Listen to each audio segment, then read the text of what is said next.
Hello everyone, Radhe Radhe. मैं उमा अपने YouTube परिवार को प्रणाम करती हूँ। स्वागत है आप सभी का मेरे यूट्यूब चैनल उमा की दुनिया में। और ये सुबह का है समय, आ चुकी हूँ अपने धोबी घाट में। तो सबसे पहले धोबी घाट की शुरुआत करूँगी। जो कपड़े चला दिए हैं उनको खंगालूँगी, और कुछ कपड़े चला दिए हैं और कुछ अभी चल रहे हैं, तो थोड़े थोड़े ऐसे ही चलाते। ये जो टब में रखे हुए हैं ये सारे चल चुके हैं, यानी कि धुल चुके हैं। अब इनको सिर्फ खंगालना है, और खंगालना ही बहुत बड़ा टास्क है सर्दियों में। और वैसे अगर ऊपर छत पे टंकी रखी होती है, कुछ समय मैंने इसी टंकी से रबड़ लगा के और खंगाला भी है, लेकिन ऐसे ड्रायर में खंगालने से कपड़े बिल्कुल भी नहीं साफ़ होते और उनमें धूल धूल जैसी जमी रहती है।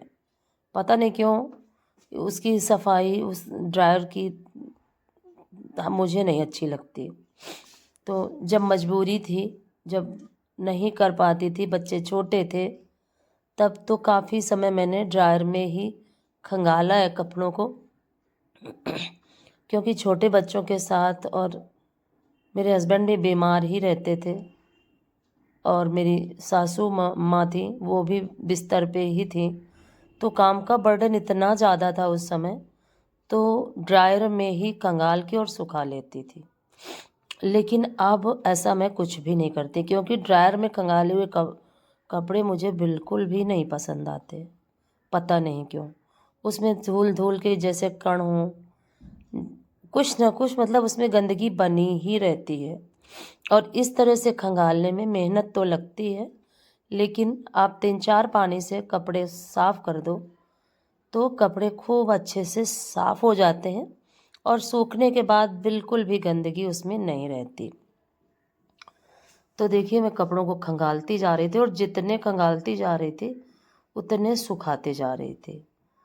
और ये एक टब के जितने कपड़े हैं पूरे इतने सूखे नहीं थे, आधे ही सूख पाए थे और आधे नहीं सूख पाए थे। फिर आधे ऐसे ही भर के टब में रख दिए थे मैंने। और फिर उसके बाद जब दोपहर में लाइट आई थी, तब मैंने इनको खंगाला था, सुखाया था, और जो नहीं चल पाए थे उनको चला के और फिर खंगाला। फिर भी एक राउंड के कपड़े सूखने के लिए बच ही गए, जो कि मैंने फिर शाम को सुखा के और शाम को ही फैलाया। और गुरुवार जिस दिन पड़ जाता है उसके बाद, यानी कि थर्सडे और के दिन अगर कपड़े ना धो लो, तो फ्राइडे के दिन इतने ज़्यादा कपड़े हो जाते हैं कि मैं आपको क्या ही बताऊं। और इसमें बच्चे बेचारे क्या करें, मैं तो यही सोचा करती वो बेचारे क्या करें। उनको तो बाहर आना है, जाना है, काम करना है, और गोबर और सानी चारा, ये सारे काम करने में वैसे भी कपड़े बहुत ज़्यादा गंदे होते हैं। और पता नहीं कितना गाय वगैरह इतना ज़्यादा गंदा कर देती हैं पूंछ मार मार के, कि बेचारे बच्चों को तो रात में भी नहाना पड़ता है। कभी कभी, कभी कभी क्या, हमेशा ही उनको रात में नहाना पड़ता है। तो प्रभु ने जैसा भी जीवन दिया है वो अच्छा है, लेकिन जब अपना स्वास्थ्य अच्छा नहीं होता है, और उस हिसाब से, जिस हिसाब से मुझे तकलीफ़ रही है, उस हिसाब से ज़्यादा सर्दी में काम करना मेरे लिए अभी भी नुकसानदायक है। तो जितना भी सोचो कि ज़्यादा पानी का काम ना हो, इसीलिए मैं डेली डेली ही कपड़े धुलती हूँ। इसीलिए मैं इकट्ठे कपड़े नहीं करती। नहीं, शायद मैं डेली मशीन ना लगाऊँ, 2 दिन में लगाऊँ या 3 दिन में लगाऊँ, लेकिन मेरी मजबूरी है, मैं ना चाहते हुए भी। क्योंकि शुरू से ही मुझे काफ़ी ठंडी दिक्कत रही है। मुझे ठंडक से पानी वगैरह में ज़्यादा अगर काम कर लेती थी तो बहुत ज़्यादा दिक्कत तो नहीं होती थी, लेकिन शुरू से ही काफ़ी दिक्कत हो जाया करती थी।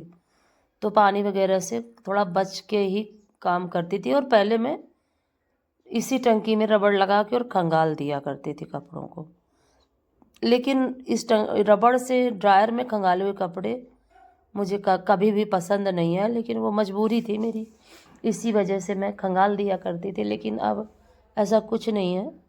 अब धीरे धीरे अपने कामों को इसलिए साफ़ सुथरा करने की आदत है, इसीलिए करती रहती हूँ और डेली लगा लेती हूँ तो दिक्कत नहीं होती। और जिस दिन गुरुवार पड़ जाता है उसी दिन सारी समस्याएं खड़ी हो जाती हैं और उस दिन हो जाते हैं 2 दिन के कपड़े।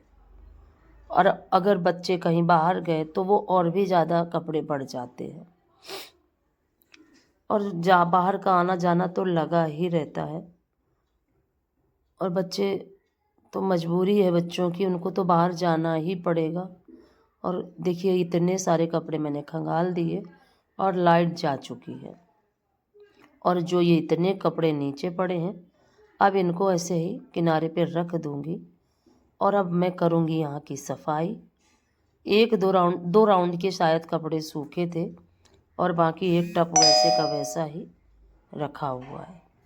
अब ये जो चाय की बोतल है इसको धुल देती हूँ और यहाँ की कर दूँगी सफाई। पहले ब्रश से साफ़ करूँगी क्योंकि साबुन और निरमा काफ़ी रहता है, बर्तन धुलना, कपड़े धुलना, तो इसकी वजह से यहाँ फिसलन जैसी हो जाती है।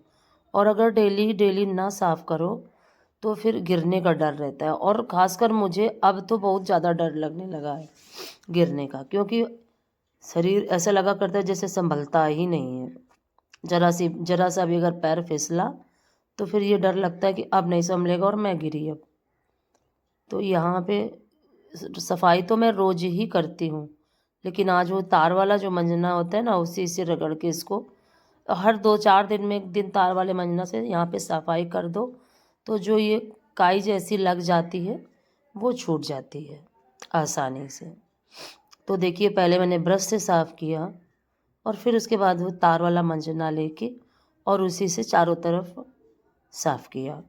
और इस तरह से घर को काफ़ी साफ़ सुथरा रखने की कोशिश करती हूँ, लेकिन फिर भी काई तो लग ही जाती है। पानी का काम दिन भर रहता है, दिन भर बच्चों का हाथ धुलना, पैर धुलना, थोड़ा सा बाहर से काम करके आए तुरंत धुला।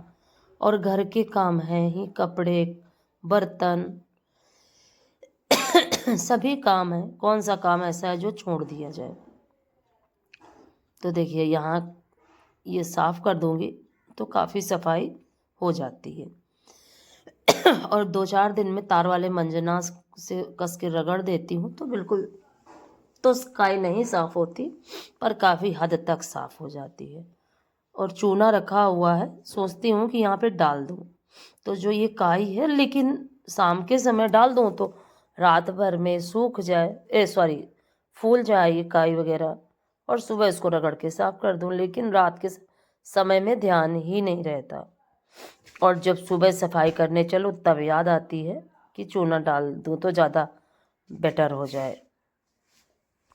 तो देखिए फाइनली यहाँ की सब कर दी है सफाई। अब मैं नहाऊंगी, नहाने के बाद मंदिर जाऊंगी, मंदिर जाने के बाद घर में पूजा पाठ और फिर अपना पूरा दिन का काम। इस तरह से इन सर्दियों में अपने कामों को काफ़ी व्यवस्थित करके रखती हूँ, जिससे कि कोई ना तो मुझे तकलीफ़ हो ना मेरे बच्चों को तकलीफ़ हो। और आज मैंने नाश्ता नहीं बनाया, और वैसे तो कभी कभी दलिया वगैरह नहाने से पहले बना देती हूँ, क्योंकि बच्चे फिर भूखे हो जाते हैं और इतना ज़्यादा काम करने के बाद सुबह जल्दी उठते हैं, कभी 4 बजे, कभी 4:30 बजे, जैसा उनकी नींद खुली, और तो उनको इतने समय तक भूख लगाती है। तो जब दलिया मुझे बनाना होता है तो दलिया बना देती हूँ नहाने से पहले ही।